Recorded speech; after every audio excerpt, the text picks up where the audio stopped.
En esta ocasión vamos a desarrollar la tercera sesión de la mesa El Sistema Electoral y Partidos Políticos que coordina el doctor Upkip Espada Sancona, consejero electoral del Instituto Nacional Electoral, quien nos acompaña de manera virtual y a quien le vamos a ceder los micrófonos para que nos dé un breve mensaje.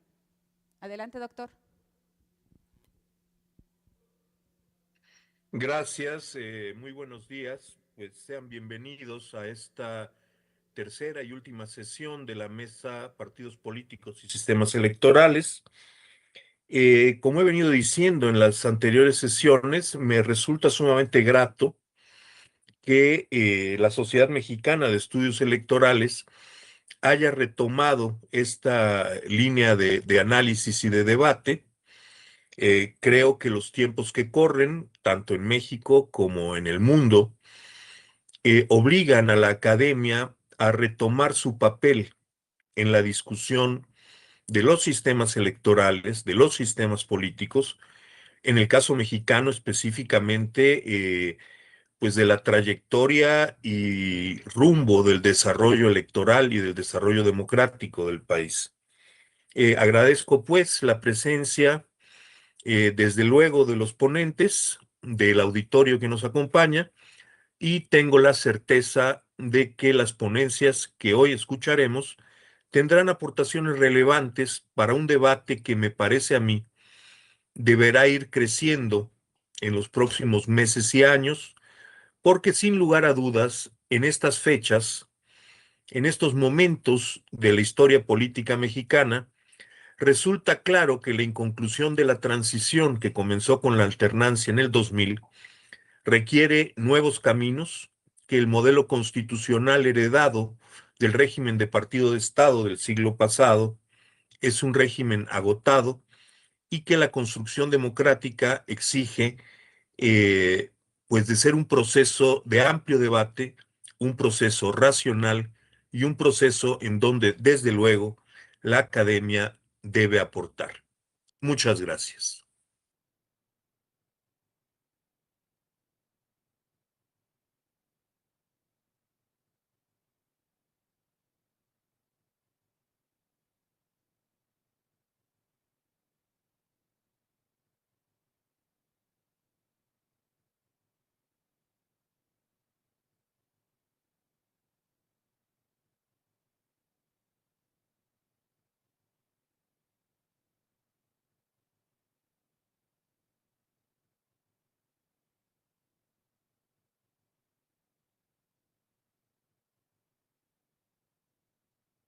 El maestro Javier Santiago Castillo, quien nos va a hablar sobre la Constitución y el federalismo electoral.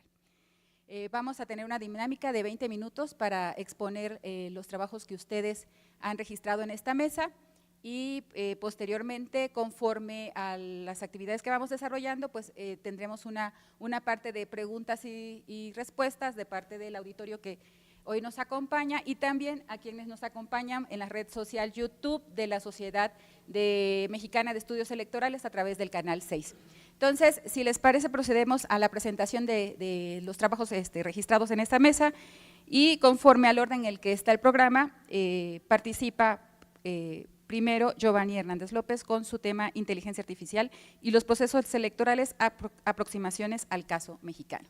Por favor, por un espacio de 20 minutos.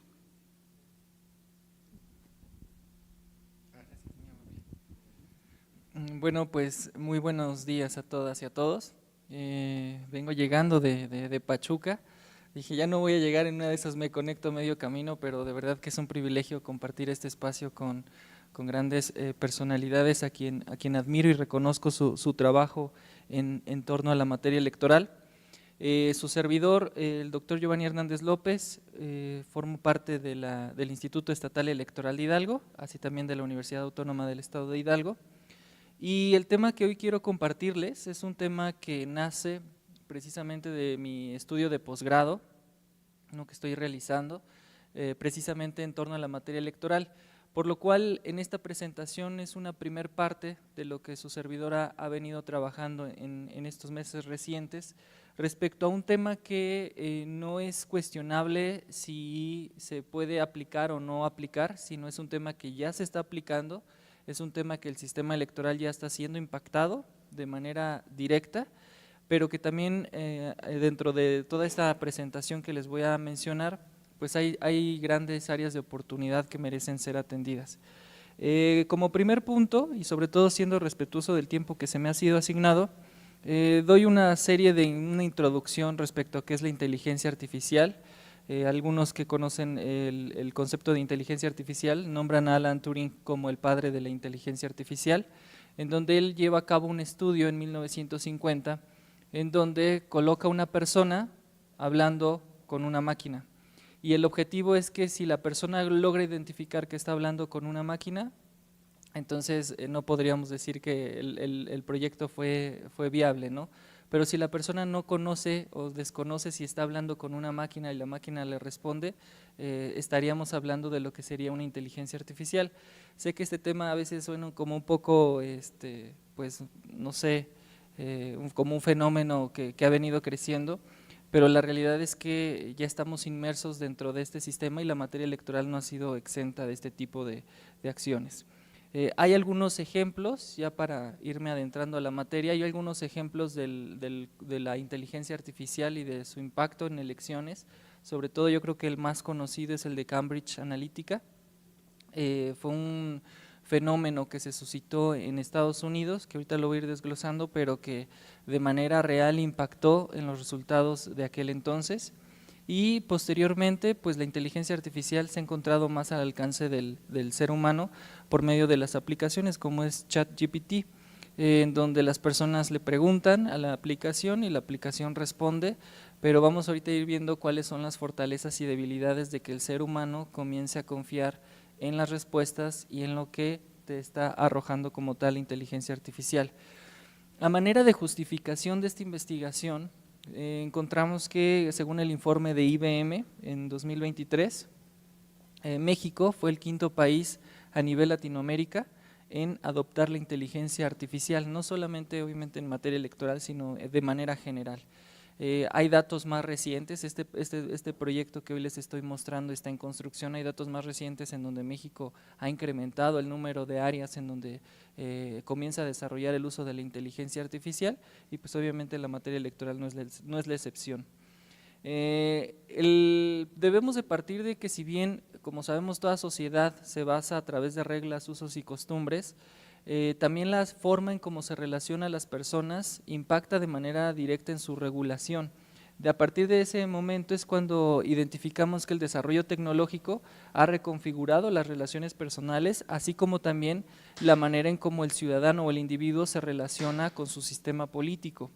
A partir de esto, yo encuentro tres elementos que han detonado el uso de la inteligencia artificial en el día a día de las personas, ¿no? Número uno, el efecto de la pandemia aceleró no solo en nuestro país, sino también a nivel mundial el número de personas que comenzaron a utilizar el Internet. Con datos de la ONU, fue de un 54% en 2019 a un 63% en 2021, y aplicado al contexto mexicano de un 69.6% de 2017 a un 75.6%. Entonces, ¿qué es lo que nos está arrojando estos datos que nos aporta el INEGI como tanto la ONU? Que la relación que tienen las personas con el Internet cada vez impacta de mayor manera. No sé si de mejor o de peor, pero sí de mayor manera, ¿no? La información, y estos son otros datos relevantes, la información que se da a través de Internet es que el 56% de los usuarios de Internet utilizan con frecuencia las redes sociales como su principal fuente de noticias, superando ya la televisión con un 44%. ¿Qué significa? Que la opinión o la cultura política que pueda tener el ciudadano en los tiempos actuales ya no depende de los medios tradicionales como radio y televisión, sino lo que las redes sociales le comiencen a mostrar, y esto va a generar un comportamiento. La desinformación, que ese es uno de los efectos negativos del uso de la inteligencia artificial generativa, viaja 6 veces más rápido que la información fidedigna. Por eso es que muchos medios de comunicación utilizan títulos sensacionalistas cuando dan noticias para atraer la atención de las personas y que estos sean consumidores, independientemente de que el título quizás cuando tú lees la nota ya no concuerde con lo que inicialmente te mostraba, pues puedes identificar de esta forma que está trayendo la intención de los votantes, y en muchas ocasiones las personas no leen el documento, se quedan con el título y a partir de ahí comienzan a generar un comportamiento y comienzan a tener una preferencia política. También otro de los datos es que en materia de seguridad, el 87% de los encuestados de lo que realizó un estudio de la UNESCO expresó su preocupación por el impacto de la desinformación en las próximas elecciones de 2024. Como les dije, este año eso no fue un año solamente trascendental para nuestro país, sino también a nivel mundial. 6 de cada 8 humanos fueron a las urnas a votar, y creo que eso es trascendental en un entorno en donde lo digital comienza a rebasar la forma tradicional en la cual nos hemos acostumbrado a llevar a cabo las elecciones, ¿no? El 88% cree que de los gobiernos, como los organismos reguladores y las plataformas de redes sociales, deberían abordar las cuestiones de desinformación y discursos de odio, que es uno de los efectos negativos que ha propiciado como tal el uso de la inteligencia artificial.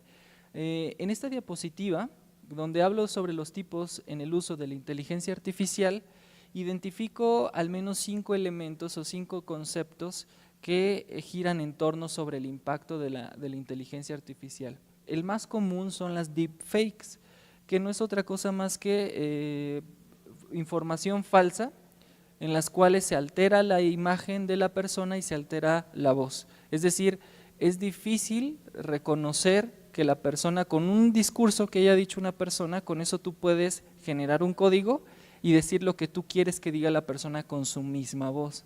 Entonces estamos hablando de una problemática que se comienza a acrecentar, porque si de por sí es difícil en algunas ocasiones identificar si la información que nosotros consumimos es real o no, ha habido algunos intentos de las autoridades electorales para tratar de evitar que se propague como tal la información y que por consecuencia afecte la contienda electoral, pero lo cierto es que cada vez se comienza a desarrollar con mayor velocidad y con mayor pulcritud el desarrollo de ese tipo de información.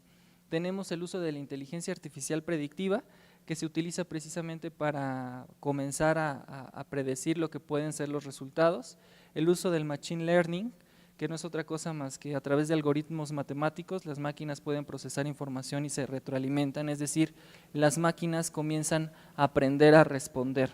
Si yo le pregunto algo a alguna aplicación, por ejemplo, y me muestra algo y yo le digo, no, eso no me refiero, la máquina comienza a guardar esa información de que cuando yo busco algo no es lo que ella inicialmente me muestra. Entonces vemos que ya no es simplemente un proceso de respondo conforme a lo que me pide, sino respondo conforme a las preferencias y a los gustos que tú me has mostrado de manera anterior, o sea, va guardando como un historial.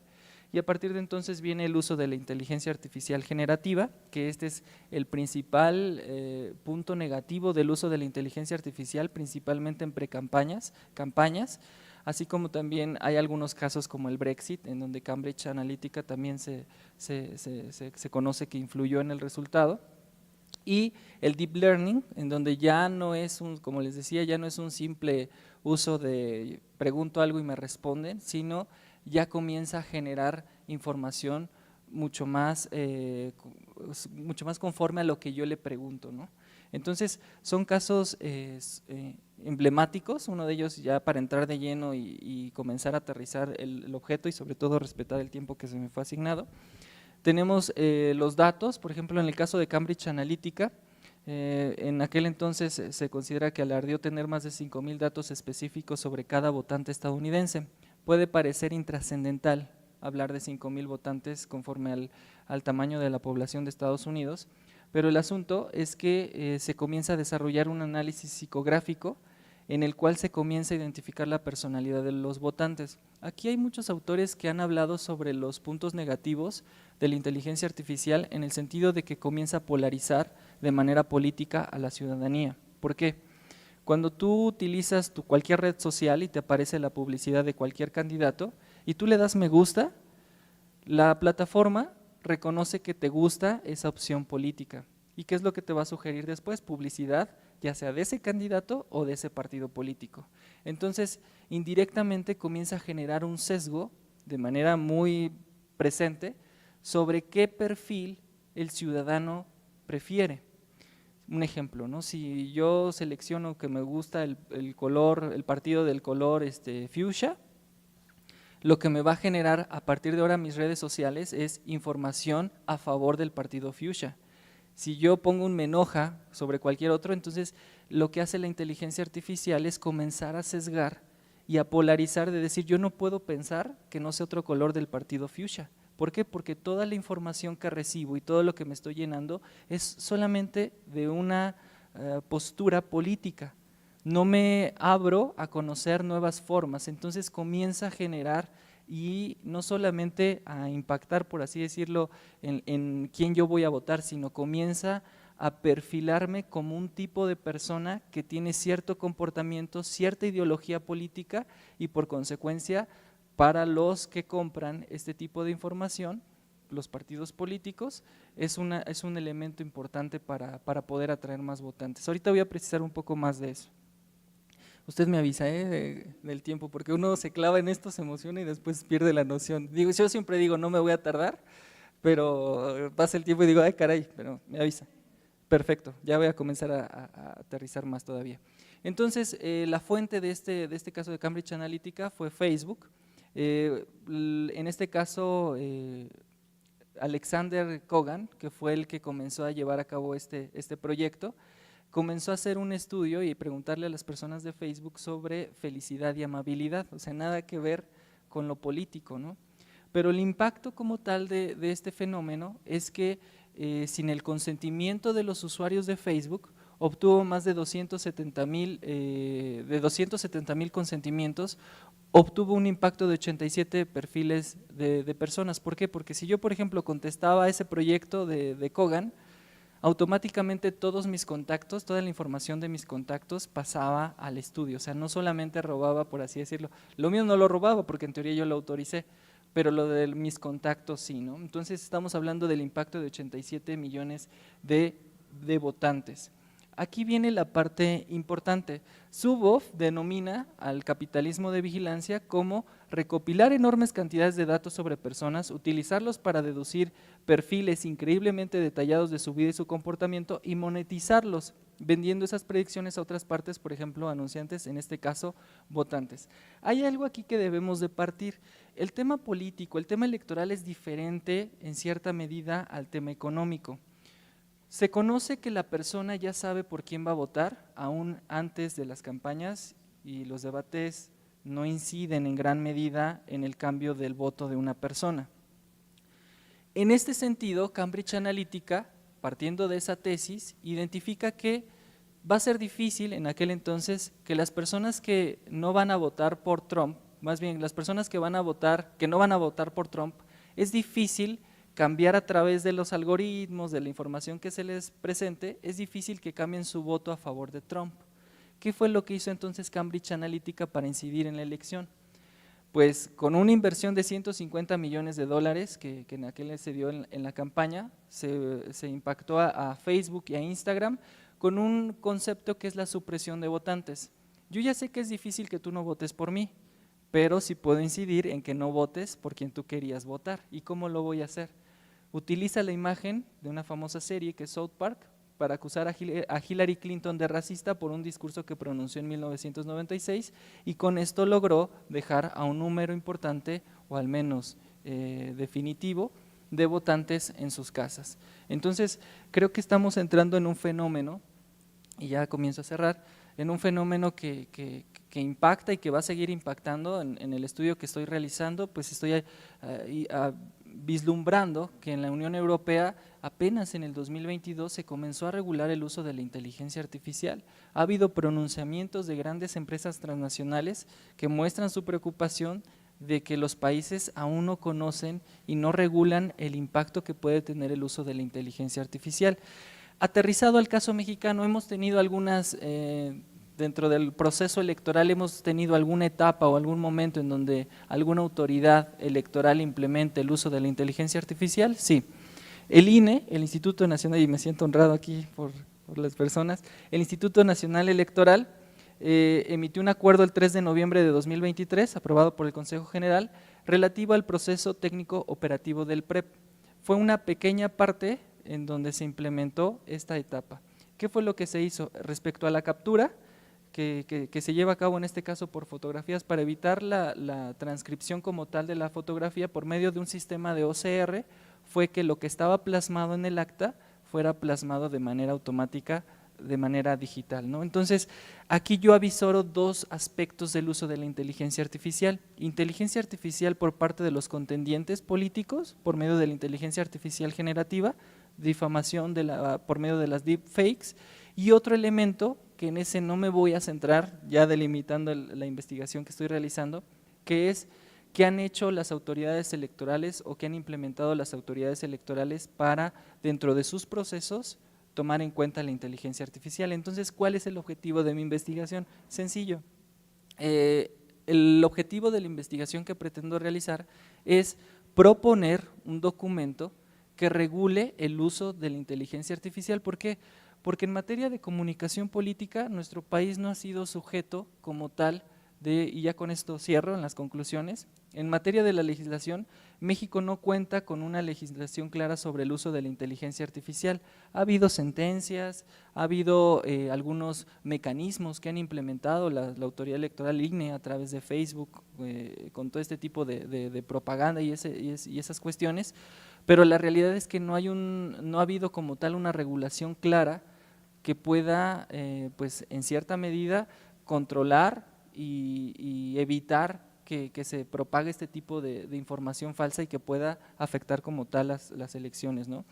Hay un elemento importante que tiene que ser la eticidad, el uso de la inteligencia artificial para favorecer las tareas humanas, en este caso los procesos electorales. Tiene que haber una educación digital. ¿Por qué? Porque para las personas a veces es complicado conocer qué información es cierta y qué información es falsa. Ha habido esfuerzos por parte de las autoridades electorales, algunos llaman reeducar a la ciudadanía,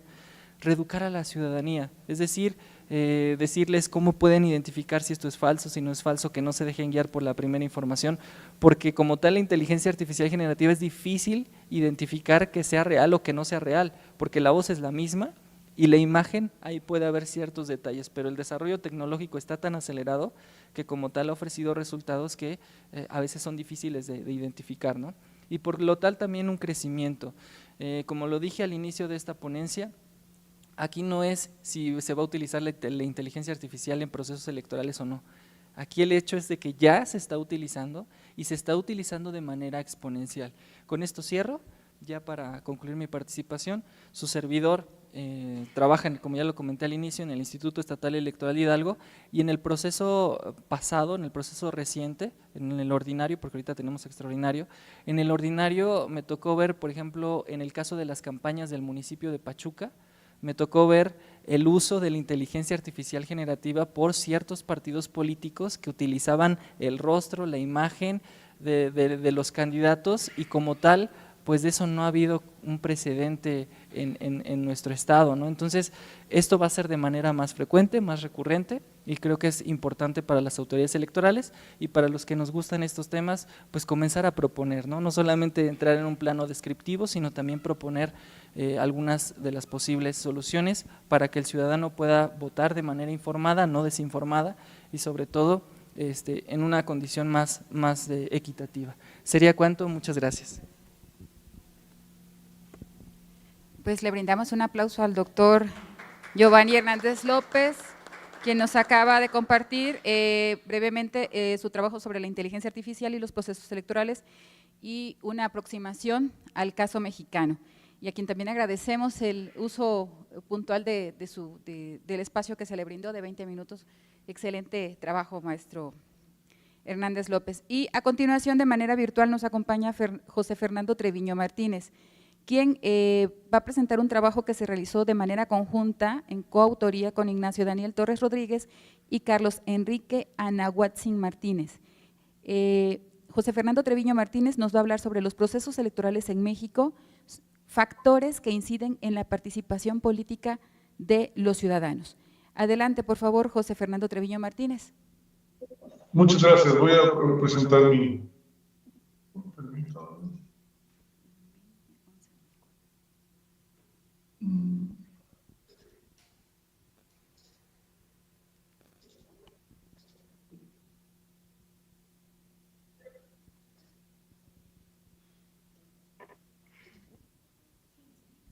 ¿Sí la pueden ver?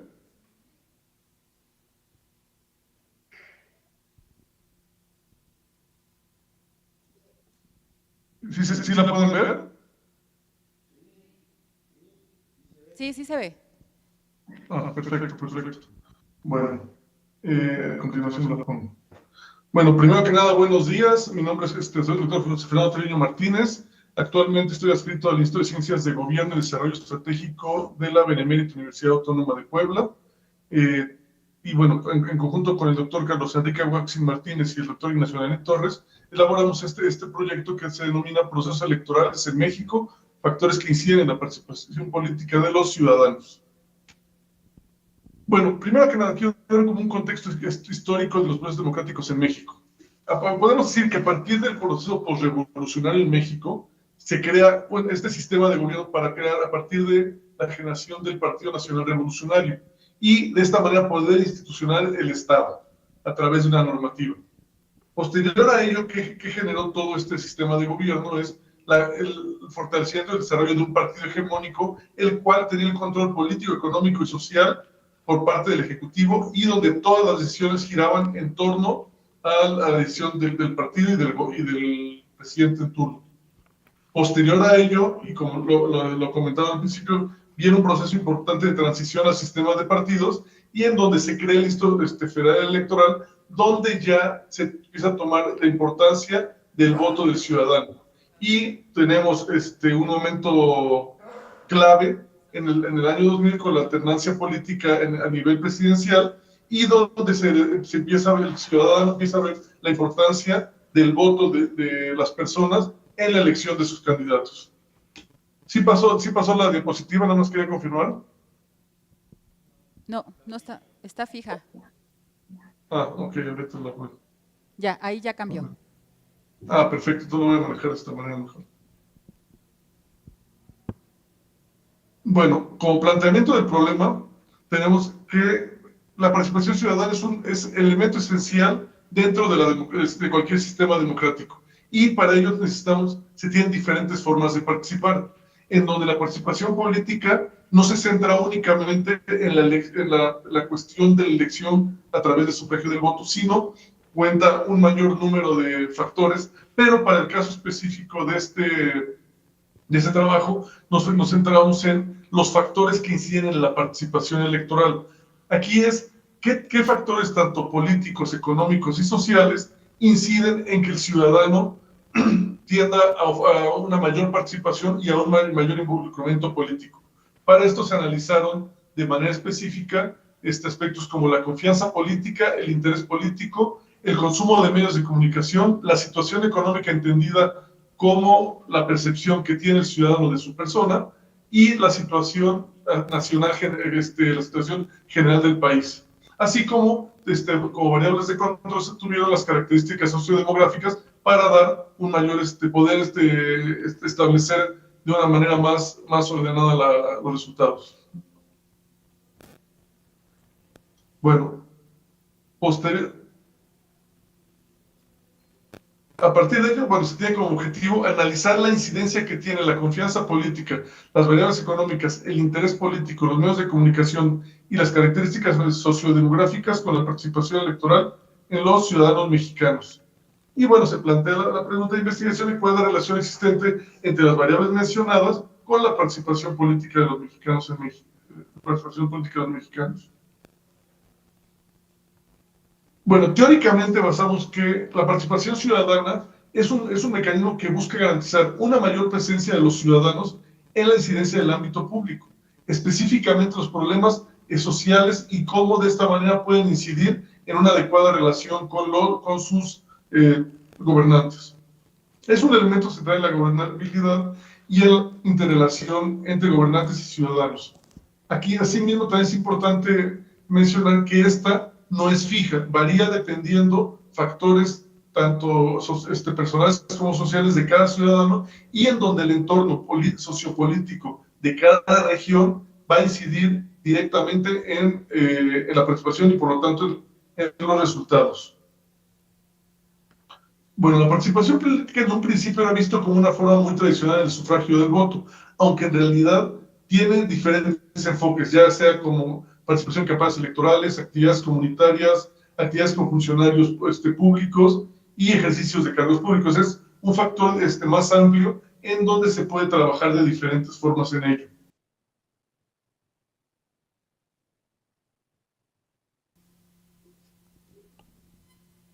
Bueno, y específicamente la participación electoral se presenta como el medio más representativo de la participación política, misma que busca legitimizar, perdón, a las autoridades dentro del sistema de gobierno y donde el ejercicio del voto del ciudadano sea realmente el ejercicio donde se esté dando esta situación. De acuerdo a estudios electorales llevados a cabo en América Latina, se ha enfocado en el ejercicio del voto, pero es importante profundizar en el efecto que tienen otros factores, como los mencionados anteriormente, factores sociopolíticos, económicos, toda la cuestión del consumo de medios ahorita, que es un factor donde ya los ciudadanos están bombardeados de diferentes formas, y cómo cada uno de ellos va teniendo cierta injerencia en cada uno de los ciudadanos.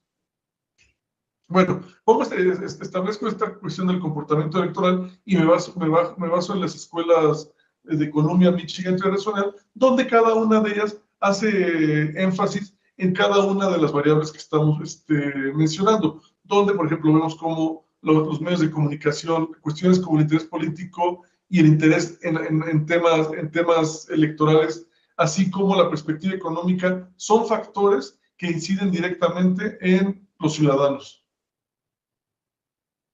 Bueno, es importante conocer qué causas y comportamientos preceden al ejercicio del voto. Es importante saber cómo se sienten los ciudadanos, cómo específicamente a cada ciudadano le está yendo con el gobierno en turno y cómo de cierta manera puede decantarse por uno u otro candidato o para participar o no de cierta manera, y mismo que está determinado por factores como el nivel socioeconómico de la persona, la confianza e interés político, el consumo de medios de comunicación y los factores sociodemográficos de las personas.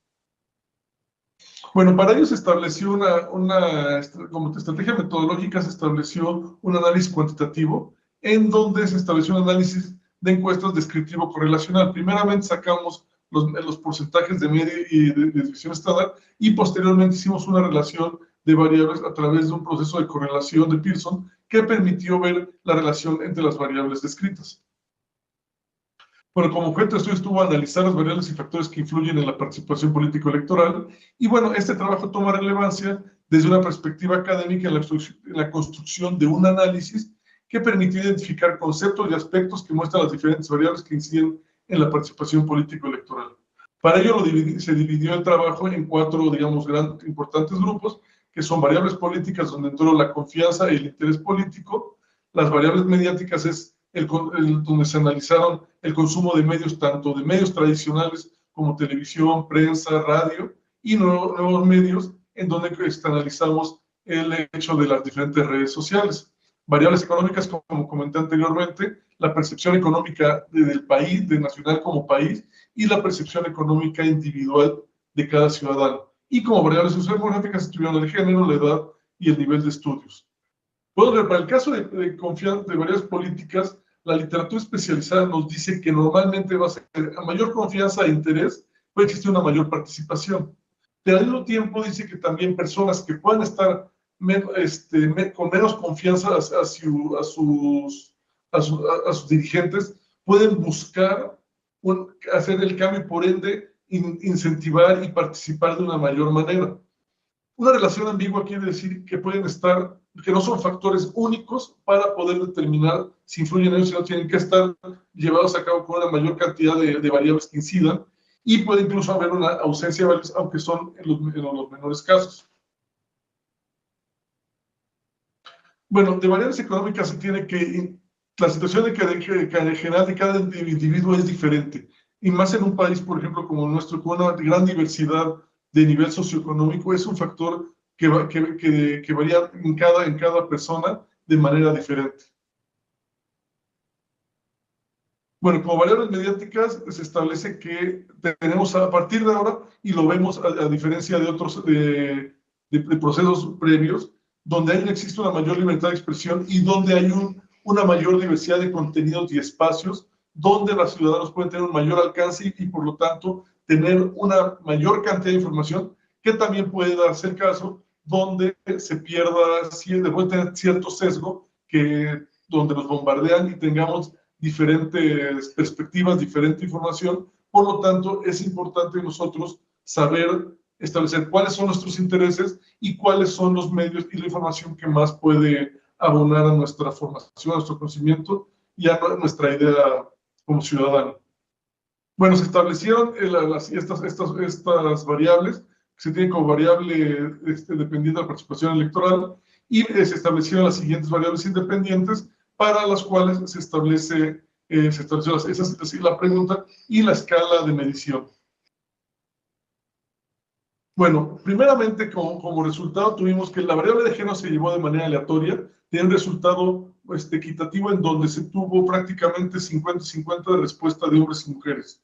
Para la edad, el único factor que se pedía era que fueran mayores de 18 años y se observa a nivel general un rango de respuesta por parte de adultos jóvenes, resaltando que, digamos, todos, más del 80% eran menores de 50 años.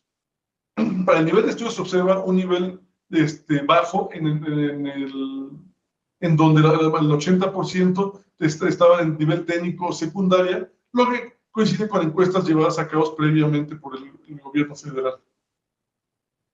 Bueno, podemos ver que al establecer el análisis de confianza, con la variable de confianza específicamente, se tiene un rango de 1 a 4, donde 4 es total desconfianza y 1 total confianza. Podemos ver cómo en general existe una percepción de mayor desconfianza de los ciudadanos, donde los partidos políticos y el Poder Judicial y el Congreso son los que sobresalen con un mayor nivel de desconfianza.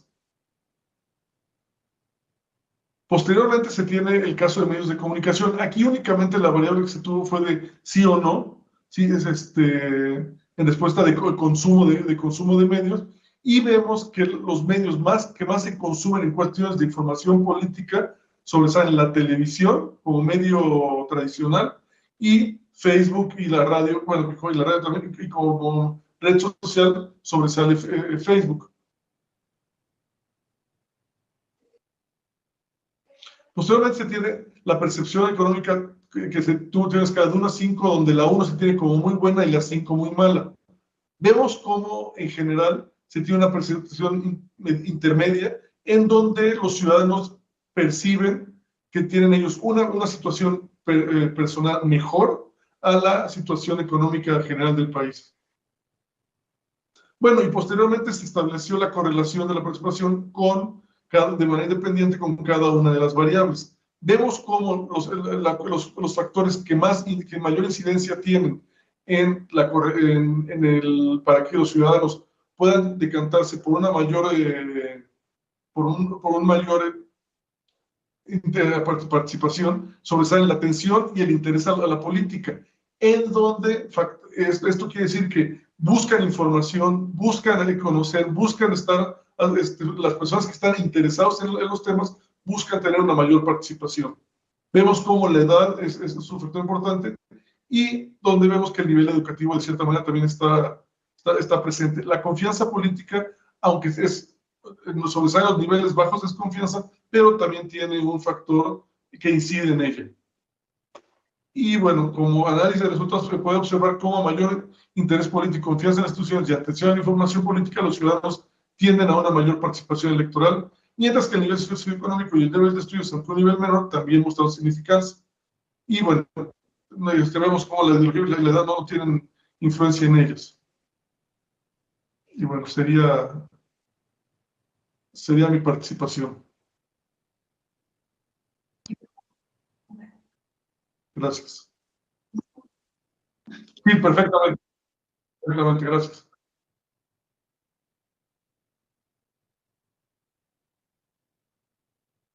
En conjunto con Ignacio Daniel Torres Rodríguez y Carlos Enrique Aguatzin Martínez, sobre procesos electorales en México y los factores que inciden en la participación política de los ciudadanos.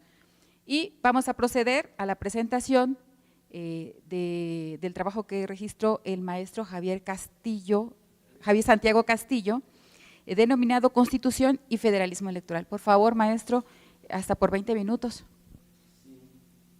Muchas gracias. Buenos días. Voy a iniciar con una pequeña reflexión. No se escucha el maestro. Voy a abordar este asunto del federalismo en primer lugar. No se le escucha al maestro. Y luego la vertiente del federalismo electoral, o más bien la muerte del federalismo electoral, ¿no? Hay una discusión doctrinal constitucional que fundamentalmente es la escuela europea, la francesa, con André Jauregui. Perdón. Sí, la corriente doctrinal que plantea pues la teoría de las normas pétreas, o sea, de la irreformabilidad de la Constitución por los poderes constituidos, o sea, la irreformabilidad de lo que elaboró el poder constituyente, ¿no? Jauregui es uno de los teóricos que plantea este asunto, francés. Está Carl Schmitt y Karl Lowenstein de la escuela alemana, y luego estaría Guastini, ya un autor más contemporáneo. Los otros autores son del siglo pasado, ¿no? Y aquí lo fundamental es las limitaciones que tiene el poder constituido de reformar aspectos esenciales de la Constitución. Pues ese es el centro del discurso y de su planteamiento teórico. Obviamente hay otra corriente que dice que los poderes constituidos pues, tienen posibilidades de reformar aspectos aprobados o elaborados por el poder constituyente, ¿no? Pero yo abordo y reseño sobre todo a la corriente limitacionista, ¿no? Porque creo que tiene un sustento importante desde el punto de vista teórico, pero la teoría a veces la teoría es limitada por la realidad política y las correlaciones de fuerzas, esa es la verdad. Y en el caso de las normas pétreas, hay un antecedente mexicano muy interesante con el cual me encontré. El maestro Mario de la Cueva, en su libro de la teoría de la Constitución, rescata a José María Castillo Velasco, que planteó el tema de las normas pétreas, pero él planteó que las normas pétreas en la Constitución, en el constitucionalismo mexicano, eran las garantías individuales. O sea, ningún poder constituido podía modificar las garantías individuales que había elaborado el poder constituyente. Es un antecedente mexicano que me parece muy interesante porque no creo que ni Jauregui, ni Lowenstein, ni Carl Schmitt hayan leído a José María Castillo Velasco. Entonces, me parece interesante la contribución a la teoría constitucional de un mexicano del siglo XIX, que luego la expresión fundamental de esta teoría se da en el siglo XX, ¿no?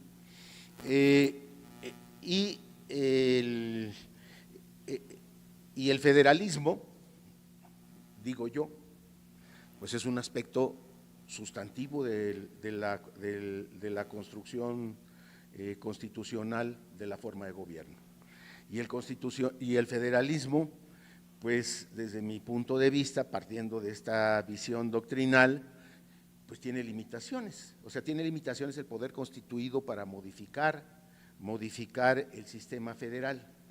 Ahora, en segundo lugar, voy a hacer una pequeña reseña histórica en el sentido de que en nuestro país, pues desde ese momento tenemos una tensión constante y la realidad, porque realmente en 1824 nacemos como una confederación que en buena medida sobrevive buena parte del siglo XIX hasta el Porfiriato, que es donde se inicia un proceso de centralización sin que desaparezca cierto grado de autonomía de las entidades federativas. Y hay dos aspectos esenciales de ese federalismo decimonónico o confederacionalismo, ¿no?, que es la debilidad de la federación en materia fiscal y en el uso legítimo de la fuerza. Fiscalmente las entidades federativas tenían unas atribuciones relevantes y a diferencia del presente,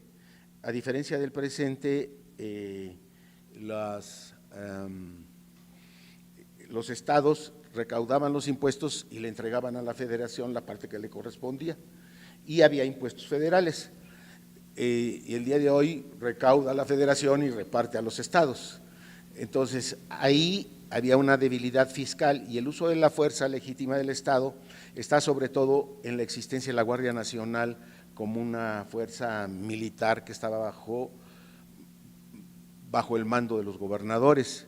En alguna medida, no es la única causa, pero en alguna medida una de las causas de la derrota ante la intervención estadounidense es que hubo gobernadores que se negaron a mandar a la Guardia Nacional de sus estados a combatir a los estadounidenses, a diferencia de la intervención francesa, donde los estados tuvieron una participación activa. No hubo prácticamente rincón del país donde no hubiera una resistencia contra la intervención francesa, y no era el gobierno federal, eran los gobiernos estatales que, bueno, vivían en la clandestinidad, claro, pero hicieron uso de la fuerza militar que estaba a su mando, pues, para defender a la República.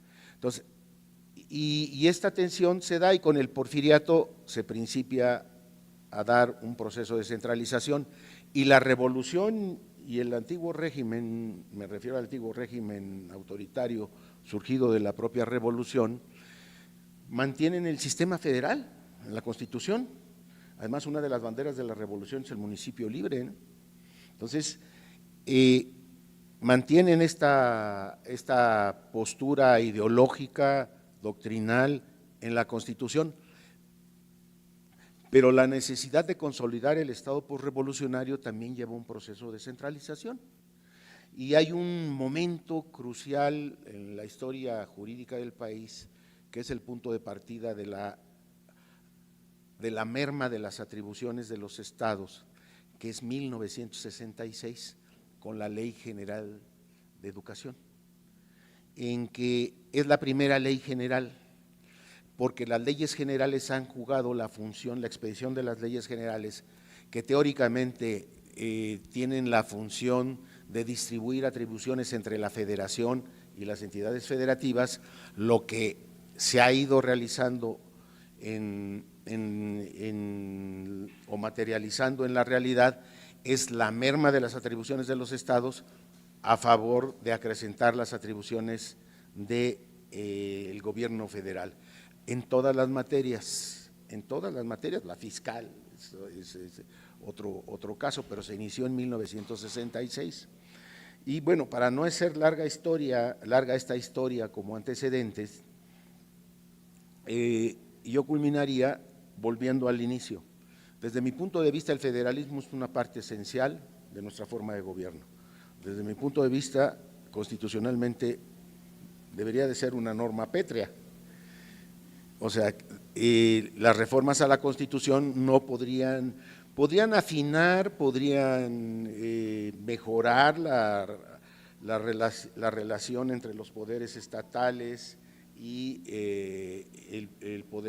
los poderes federales, pero no ir prácticamente suprimiendo las atribuciones de las entidades federativas. Y bueno, y partiendo nuevamente de esto, entramos a lo electoral. En materia electoral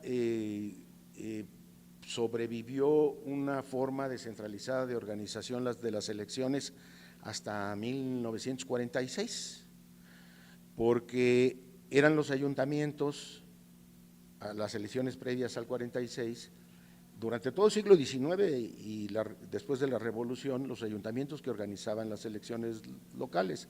Entonces, para la elección de Miguel Alemán, es la federación, el gobierno federal, el que organiza las elecciones federales. Antes las elecciones federales y locales las organizaban los ayuntamientos, levantaban el padrón, se hacían cargo de la instalación de las casillas, de los cómputos, eran los ayuntamientos. Entonces ya para el 46 esto se modifica, pero se mantiene. Elecciones federales, la federación las organiza a través de la Secretaría de Gobernación y la famosa Comisión Nacional de Vigilancia, que a lo largo de la historia va a cambiar de nombre, ¿no? Y los estados mantienen la atribución de organizar las elecciones en el estado, pero son los gobiernos estatales. Se les quita paulatinamente la atribución a los ayuntamientos, que también es un mecanismo para mermar la presencia, el poder y la autoridad de los caciques posrevolucionarios, ¿no? También es una forma, pero se va a concentrar el poder de la organización de las elecciones en los gobiernos estatales y en el gobierno federal, pero se mantiene la dicotomía, atribuciones locales en materia electoral y atribuciones federales, y claramente definido el campo de acción de cada quien. Y así corre todo el siglo XIX, el siglo XX, todo el siglo XX, hasta la reforma electoral de 2014, aunque hay un momento previo con la reforma de los 90s que da nacimiento al IFE, se inicia un proceso de creación de institutos electorales en cada entidad federativa, que tiene muchas diferencias, no es homogéneo ni es simultáneo. De cualquier manera, a nivel federal, la autonomía constitucional la tenía el IFE, pero estaba en el papel, porque el presidente en la primera etapa, no olvidemos que eran magistrados electorales y era requisito indispensable ser abogado. Y el presidente proponía a la Cámara a los candidatos. Eso se va a suprimir con la reforma electoral de 1996, pero lo que sí sucedió es que se fueron creando institutos electorales en las entidades federativas paulatinamente a partir de la reforma electoral de 1989-1990 con Salinas. Sí se van creando estos institutos con distintos grados de autonomía constitucional local, pero se mantiene la lógica local y federal. Esta dicotomía se mantiene. Durante el gobierno de Salinas, el gobierno de Zedillo, Fox, Calderón, y luego llega Peña Nieto. El asunto de la reforma del 14 con Peña Nieto es parte de un tablero político complejo en que mi planteamiento es de que el dolor de la derrota de 2012 para el PAN lo lleva a impulsar la centralización, y luego el PRD lo acompaña, y en el tablero político para aprobar las reformas estructurales hacía el voto, falta el voto del PAN al menos, y la legislación, las reformas a la legislación electoral fueron moneda de cambio. O sea, el PAN aceptó votar a favor de las reformas estructurales, aunque estaba de acuerdo en el fondo, ¿no? pero en proceso de negociación, con tal de que se aprobara la reforma electoral y se dé este proceso de centralización. A lo mejor me acusan de peje zombie, pero hay algo muy claro: las reglas con las que Morena ha llegado al poder y todo eso, no las elaboró Morena, es producto de la reforma del 14. Simplemente la unificación de los calendarios electorales, que además no respetó la lógica política de cada entidad federativa, y además desde el INE, bueno, hicimos, porque son decisiones colegiadas, aunque yo haya votado en contra siendo miembro de la minoría invencible, por ejemplo, la distritación rompió lógicas locales importantes. Sinaloa, que recuerdo con claridad, 18 municipios, tenía 18 distritos que correspondían a cada municipio. ¿Por qué? Pues era una lógica de organización local, porque históricamente pues querían que en el Congreso pues cada municipio tuviera una representación política en el Congreso. ¿Por qué? Porque los municipios eran poco poblados, y eso sigue sucediendo hasta la fecha. O sea, hay municipios poco poblados, pero pues el INE echó la planadora y aplicó los criterios federales y no respetó la legislación local. Además, esta centralización en el INE, digo, pues, al menos en esa primera etapa lo viví personalmente, pues atropelló constituciones locales, atribuciones de los congresos locales en este proceso de centralización. Y a pesar de que la propia Constitución establece la posible delegación de algunas funciones para los institutos electorales de las entidades federativas, no prosperó pues, la propuesta de que estudiáramos qué se podía delegar. Entonces, el asunto es que y la 4T ahora es más centralista que de lo que fue el PAN y de lo que fue el PRD en su momento. Las propuestas que el Morena ha puesto sobre la mesa son mucho más centralistas porque, bueno, en la reforma del 14 al menos sobrevivieron los institutos electorales de los estados, que más allá digamos, de las actividades técnicas en las que cumplen un papel y además hacen un trabajo, hay un aspecto de carácter político que es muy relevante para lo que cumplen los institutos electorales de las entidades federativas, es la administración del conflicto político local. Para que el INE no tiene capacidad operativa para administrar la elección federal y la elección local. Y no es lo mismo la elección en el municipio de Chinguintín, en donde se están matando por la elección municipal. Yo recuerdo que era San Dionisio del Mar en Oaxaca. Bueno, los consejeros del INE dando vueltas a gobernación y hablando con las autoridades del estado por un conflicto en un municipio. Eso hubiera sido atribución del instituto local, pero como las casillas las instala el INE, pues tenía que estar metido, tenía que estar sobre el comal caliente, ¿no?, de un municipio pequeñito, que además era un conflicto de carácter social, ejidal y financiero. Ese era el origen real, no era ni siquiera electoral. Entonces, y esta idea de suprimir a los institutos electorales va a acarrear un desequilibrio o acarrearía un desequilibrio muy grande. ¿De qué tamaño tendría que ser el INE para poder atender no solo la elección desde el punto de vista técnico, sino la administración del conflicto político electoral local? Y también hay intenciones de achicar al INE. Entonces, puede llevar pues a un problema de gobernabilidad o de estabilidad política, dependiendo de la magnitud de los conflictos que se pudieran dar. Me quedan 2 minutos según mis cuentas. ¿Es verdad o es mentira? Entonces, concluyo. La visión de la clase política mexicana es de toda, hay excepciones, pero de la mayoría es centralista. Y no toman en cuenta o no han tomado en cuenta la realidad diversa. Todo el que ha caminado un poco este país, tenemos claro que podríamos ser diversas naciones. Somos una nación multicultural, multiétnica, y que tenemos características y tradiciones históricas, no solo culturales, sino políticas también, locales, que tienen una naturaleza propia.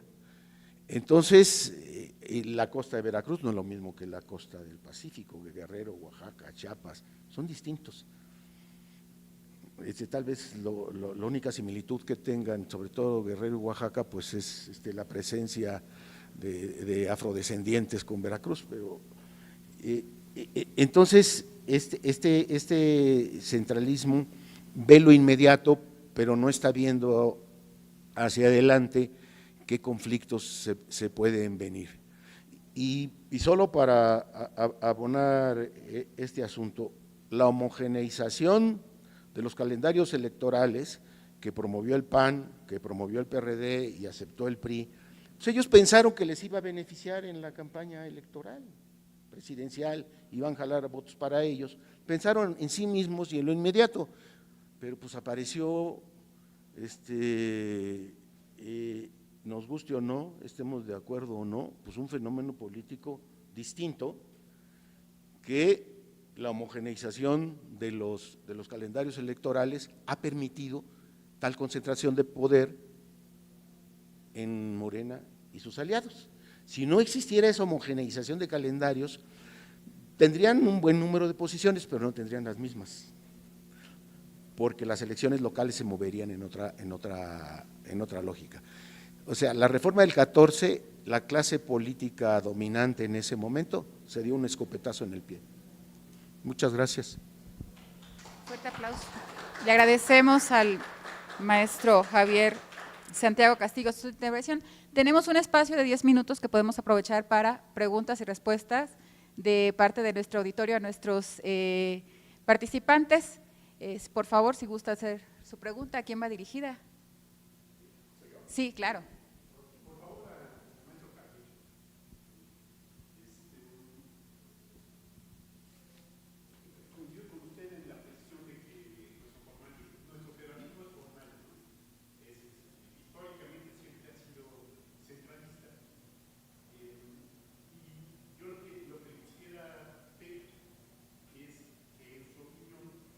No se escuchan las preguntas, si le voy a usar el micrófono, por favor.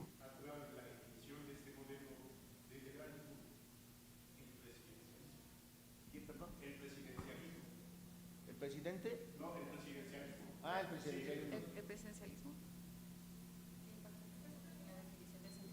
Sí. ¿Quién más? Sí, adelante, por favor.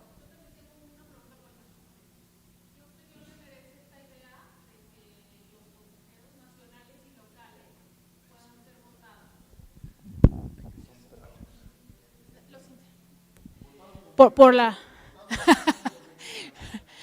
votados por la gente, así como están con el tema del Poder Judicial, porque se ha empezado a circular una idea de que quieren ser votados y también que quieren desaparecer las diputaciones de mayoría relativa y nomás dejar la representación proporcional.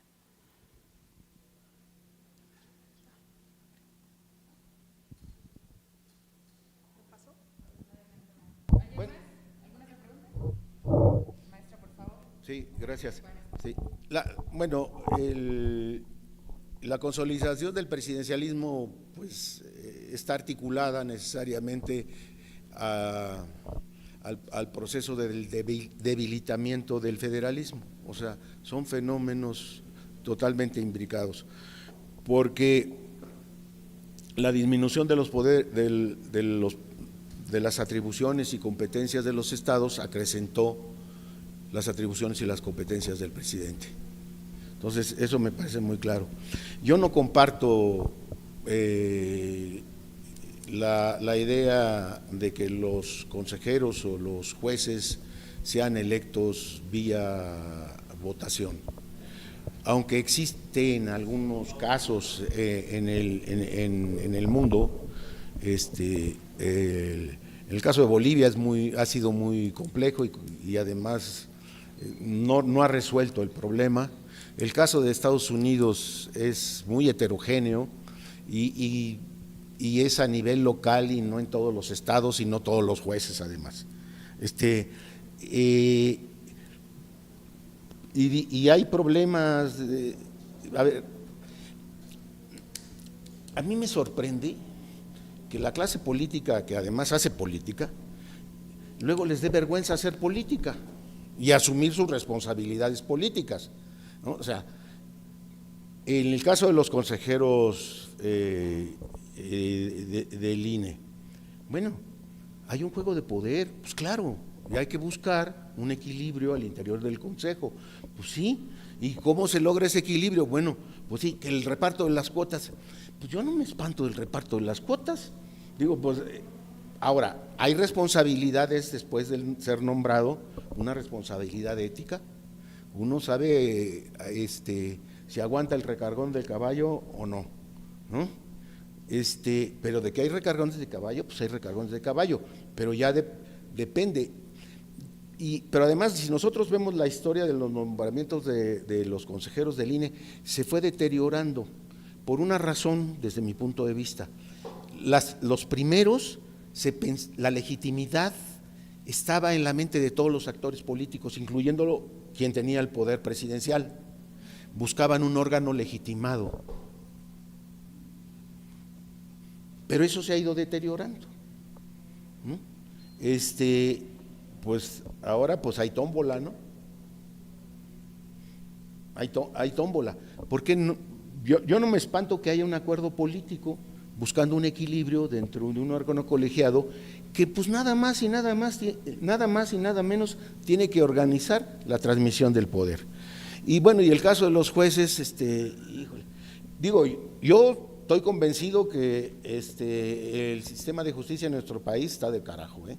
Todos los que hemos tenido relación, así sea mínimo, con el ámbito de la justicia, tenemos quejas. ¿Que requiere ser reformado? Sí, definitivamente sí, pero no me parece que en este caso la medicina sea la adecuada, ¿no? Porque a lo mejor el remedio es peor que la enfermedad y no va a haber participación, están metidos en un lío, no calcularon siquiera cuánto más o menos les iba a costar, me refiero a quienes están en el poder, al menos hubieran hecho un cálculo ranchero, ¿no? Pues para poder sufragar el gasto de una elección tan compleja, que ni siquiera tenían idea de la complejidad de la elección, principiando por la distritación, que es totalmente distinta a la distritación electoral. Digo, ese es el principio. Y luego pues hay un montón de problemas que se tienen que resolver. Entonces, yo esa visión no la comparto. Muchísimas gracias.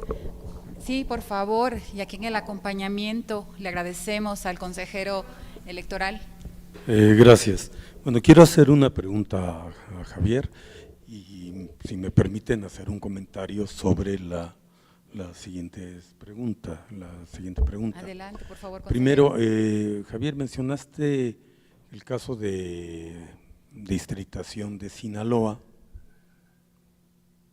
que el Estado sí tiene 18 distritos electorales locales, 18 municipios. Nada más que el tamaño de los municipios pues, es muy diferente el que hay en el municipio de Culiacán, el municipio de Mazatlán y el municipio de Ahome son muchísimo más grandes que el municipio de Mocorito, por mencionar alguno, o el municipio de Sinaloa. Entonces, la pregunta es ¿cómo harías esa correspondencia que sugeriste entre distritos y municipios, que cada municipio tenga su distrito? Y si eso no rompería un principio superior que es idealmente la igualdad del peso de cada voto, porque si tuvieran un diputado, un municipio como Mocorito y un diputado, un municipio como Mazatlán, creo que habría ciudadanos de primera y de tercera. Respecto a la posible elección de consejeros, bueno, yo coincido con Javier en que los acuerdos en el Congreso, en la Cámara de Diputados específicamente, para nombrar consejeros es algo, primero que sí son votados por la Cámara. O sea, es una falacia con decir que el pueblo vote o que quién sabe qué, que los designe Dios. No, se votan en la Cámara. Y que en la Cámara haya acuerdos entre varios partidos, no solo es legítimo, es indispensable, es parte de la política y responde a un criterio que yo diría hasta un principio incluso para la competencia en el poder, la competencia por el poder, perdón, el árbitro debe ser aceptable para todos. Y eso es lo que se logra en la Cámara. Ese reparto de cuotas es es una banalización y un sofisma de verdad que ha hecho mucho daño, como el decir que a los plurinominales nadie los vota, por ejemplo. O sea, hay muchas mentiras que se han ido creando en el argot electoral y que crean, que son no solo falacias, porque la falacia es una mentira aparente, no, esas son grandes mentiras, además muy dañinas. Y bueno, la elección de consejeros, elección popular de consejeros, y peor aún, la elección popular de jueces.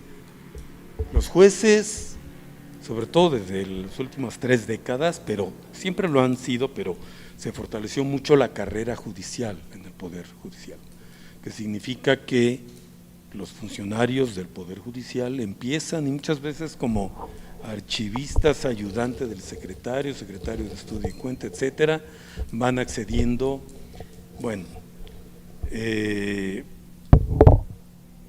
promedio de carrera judicial que tienen para llegar a ser juez de distrito es superior a 15 años, y para llegar a ser magistrado es el promedio superior a 20 años. Con los ministros ocurre otra cosa, hay unos de larguísima y muy ilustre carrera judicial y otros que llegan por fast track, ¿no? El dedo divino. Bueno, pero en general los miles de jueces federales llegan por una larga carrera judicial. Hoy van a ser sustituidos, bueno, primero van a ser destituidos todos y van a ser sustituidos por una votación popular. Permítanme hacer un símil, es como aquí muchos académicos, los académicos cuando no estamos de licencia hacemos una carrera académica, llegamos por concurso, participamos, estamos sujetos a evaluaciones, a oportunidades de promociones, por méritos, etcétera. Pues para hacer bien democrática la docencia en las universidades, que se destituyan a todos los profesores investigadores de carrera y que los alumnos elijan a los profesores. ¿Está más democrático? Pues desde cierta óptica sería muy democrático. Yo no creo que sea, no solo no sería racional, sería un disparate mayúsculo. Así andamos. A ver, se resuelve, desde el punto de vista técnico se resuelve muy fácil, porque la respuesta está en la propia disposiciones federales. Los estados pequeños tienen al menos dos distritos independientes. Bueno, es que ese es el asunto lógico de la estructura. Entonces, en Sinaloa, pues los municipios pequeños que tuvieran uno, y en los otros se sigue el criterio poblacional, o sea, se resuelve con un método híbrido para mantener las identidades locales y se utiliza el criterio poblacional, o sea, de esa manera se hubiera resuelto. Digo, yo eso lo viví de cerquita y cerrados totalmente a cualquier planteamiento que intentara mantener cierta identidad local. O sea, es de lo que yo me quejo. Habría que haber sido más abiertos para lograr una distritación respetando las tradiciones políticas locales, y digo, con el híbrido se lograba, pero facilito, igual que a nivel federal. A los pequeñitos se les da uno y a los otros pues el criterio poblacional, y se hubiera resuelto. Es como yo lo veo, ¿no?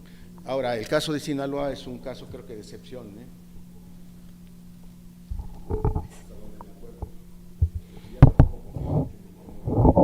Sí. Pues agradecemos la participación de todos y todas en esta tercera sesión de la Mesa de Trabajo Sistema Electoral y Partidos Políticos. Para concluir, algunas ideas que me gustaría compartir con la mesa es, por ejemplo, antes de iniciar estos trabajos platicábamos con el doctor Giovanni con relación a cómo se va a ir introduciendo la inteligencia artificial en prácticas específicas de procedimientos y actividades del sistema electoral mexicano.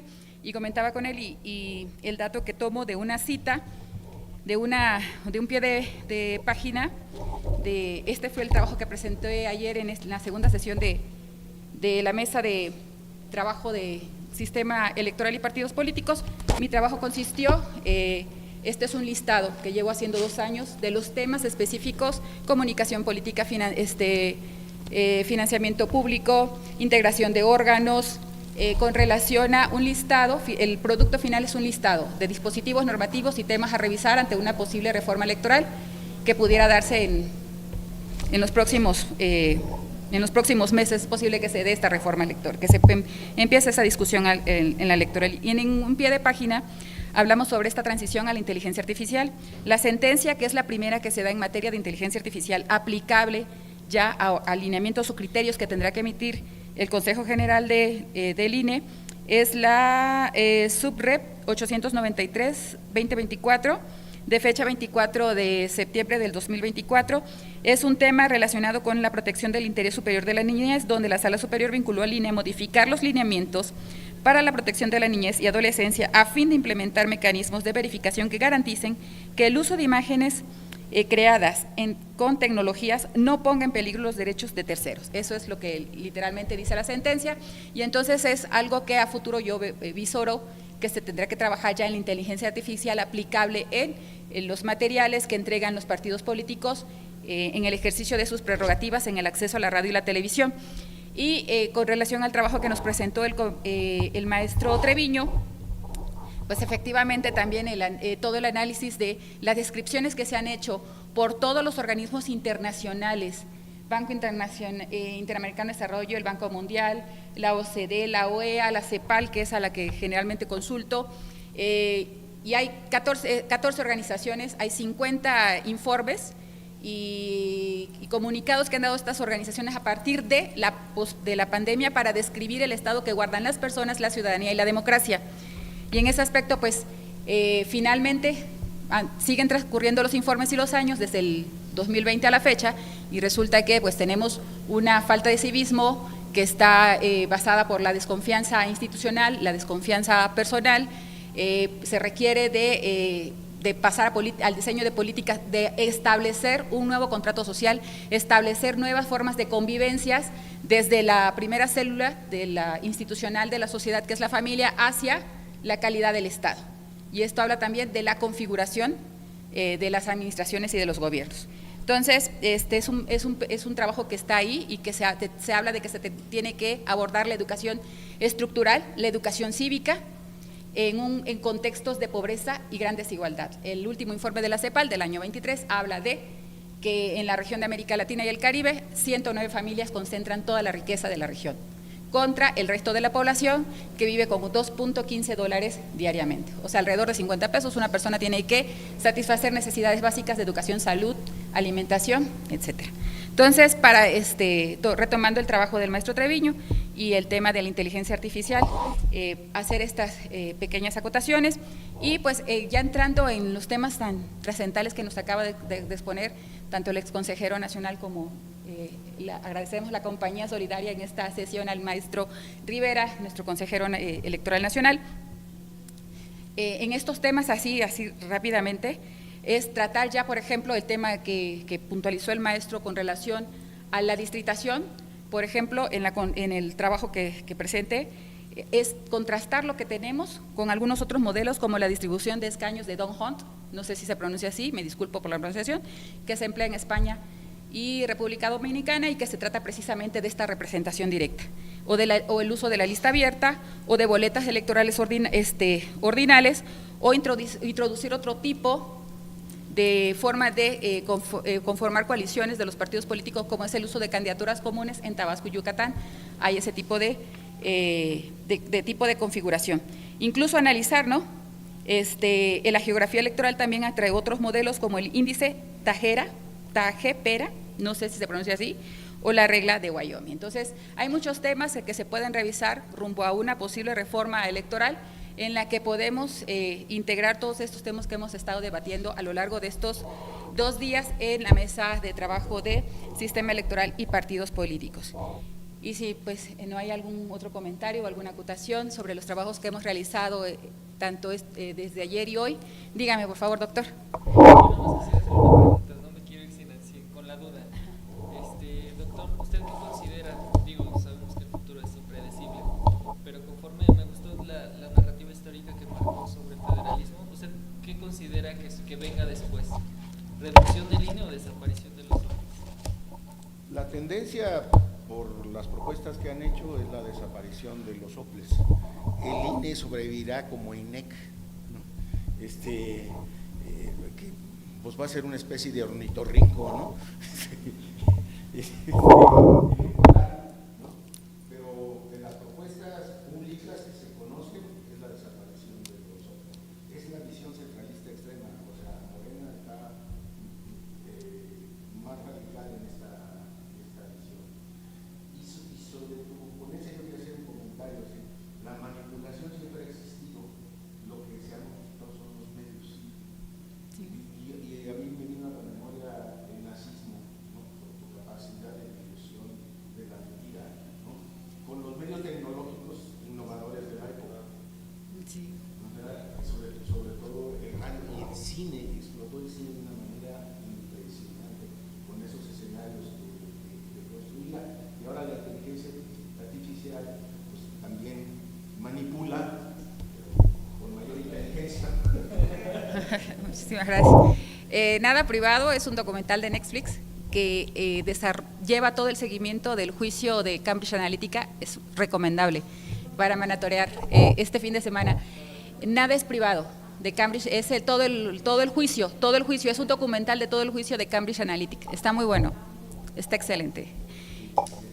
Y de esta manera concluimos los trabajos de la tercera sesión de la Mesa Sistema Electoral y Partidos Políticos, agradeciendo profundamente el acompañamiento de quienes están en la sala interactiva de la Biblioteca Central de la Universidad Autónoma del Estado de México y quienes nos acompañaron en el canal 6 de la red social YouTube de la Sociedad Mexicana de Estudios Electorales, a nombre del doctor Uquip Espadas Ancona, consejero electoral del Instituto Nacional Electoral, quien coordina estos trabajos, pues les transmito su agradecimiento por su participación. Muchas gracias y nos despedimos.